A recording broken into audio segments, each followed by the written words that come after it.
Bapak Ibu, apakah di perguruan tinggi Bapak Ibu menerima mahasiswa pindahan dari perguruan tinggi lain?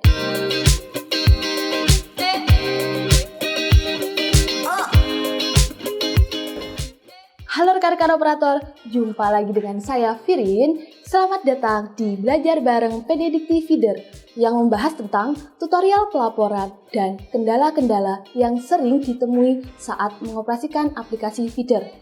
Bapak Ibu, apakah di perguruan tinggi Bapak Ibu menerima mahasiswa pindahan dari perguruan tinggi lain?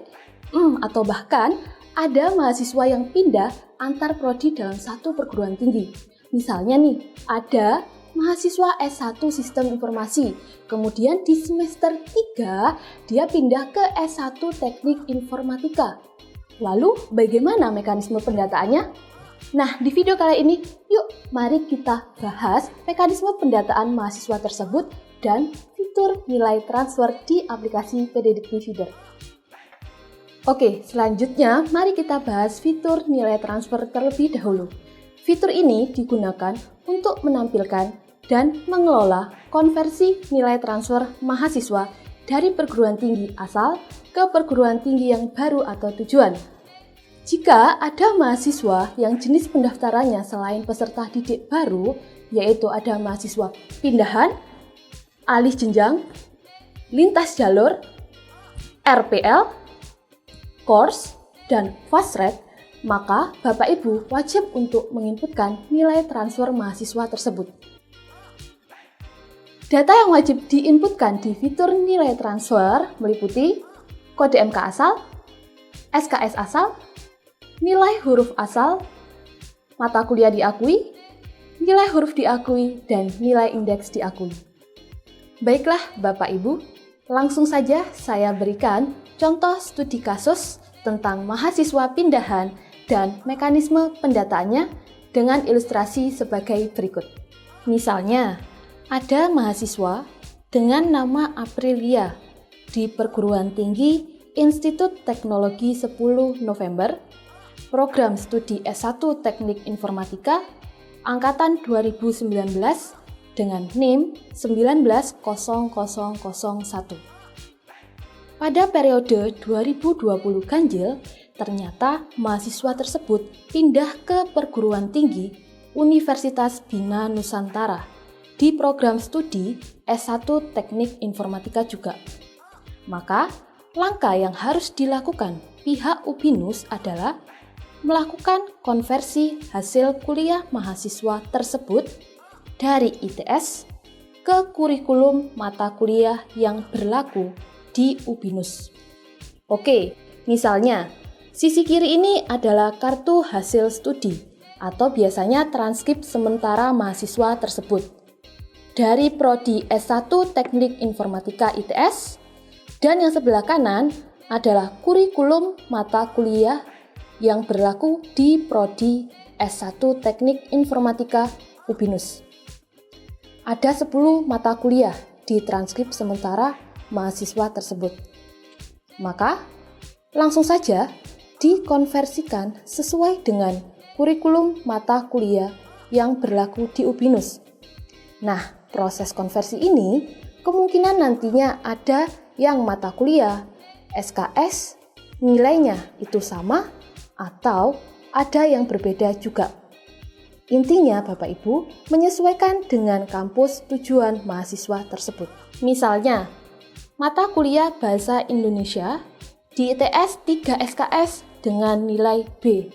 Ternyata di UBINUS diakui di kurikulum 2018 mata kuliah Bahasa Indonesia 2 SKS dengan nilai AB. Kemudian, mata kuliah Pendidikan Agama Islam. Di ITS itu 2 SKS dengan nilai B, sedangkan di UBINUS diakui pada kurikulum 2018 mata kuliah Agama 2 SKS dengan nilai AB. Mata kuliah Matematika Dasar. Di ITS 2 SKS dengan nilai A. Sedangkan di UBINUS diakui pada mata kuliah Matematika 1 dengan 3 SKS dan nilainya B. Untuk mata kuliah selanjutnya itu sama. Nah, ternyata ada 2 mata kuliah yang tidak ada di daftar kurikulum mata kuliah yang berlaku di UBINUS. Maka, 2 mata kuliah dari ITS ini tidak diakui di UBINUS. Setelah ditotal SKS-nya, sisi kiri yaitu transkrip sementara dari ITS, total SKS-nya sebanyak 27 SKS. Sedangkan total SKS hasil dari konversi mata kuliah tadi sebanyak 22 SKS. Sehingga total SKS yang harus ditempuh selanjutnya oleh mahasiswa tersebut di UBINUS sebanyak 122 SKS. Sampai sini proses konversi mata kuliah di UBINUS sudah selesai. Selanjutnya, Bapak Ibu masuk ke proses pendataan histori pendidikan mahasiswa tersebut. Sebelumnya, pasti Bapak Ibu menginputkan dulu biodata mahasiswa tersebut. Di menu utama feeder, yaitu mahasiswa, bagian akses cepat pada fitur detail mahasiswa. Setelah biodata mahasiswa diinputkan, maka selanjutnya menginputkan histori pendidikannya. Karena mahasiswa ini pindahan semester 3 dari Prodi S1 Teknik Informatika ITS ke S1 Teknik Informatika UBINUS, maka di histori pendidikan, Bapak Ibu memilih jenis pendaftarannya sebagai pindahan. Dan jangan lupa, periode pendaftaran mahasiswa tersebut berarti di periode 2020 ganjil. Selanjutnya, mengisi program studi yaitu S1 Teknik Informatika di UBINUS. Nah, di bagian bawah ada 3 kolom tambahan yang diisi. Ini karena mahasiswa tersebut termasuk mahasiswa pindahan atau selain peserta didik baru. Ada jumlah SKS diakui, asal perguruan tinggi, dan asal program studi. Untuk menginputkan jumlah SKS diakui, maka Bapak Ibu lihat dari hasil konversi mata kuliah di UBINUS tadi, yaitu sebanyak 22 SKS. Kemudian menginputkan asal perguruan tinggi dan asal program studi. Selanjutnya, klik simpan histori pendidikan. Jika histori pendidikan mahasiswa tersebut sudah diinputkan, maka selanjutnya adalah menginputkan nilai transfer. Fitur nilai transfer ini akan muncul jika jenis pendaftaran di histori pendidikannya adalah selain peserta didik baru. Nah, jika jenis pendaftarannya peserta didik baru, maka fitur nilai transfer ini tidak akan muncul. Oke, selanjutnya di fitur nilai transfer, Bapak Ibu menginputkan datanya berdasarkan transkrip sementara di ITS dan hasil konversi mata kuliah di UBINUS. Misalnya, saya sebagai admin perguruan tinggi UBINUS yang akan menginputkan nilai transfer mahasiswa tersebut pada mata kuliah Bahasa Indonesia.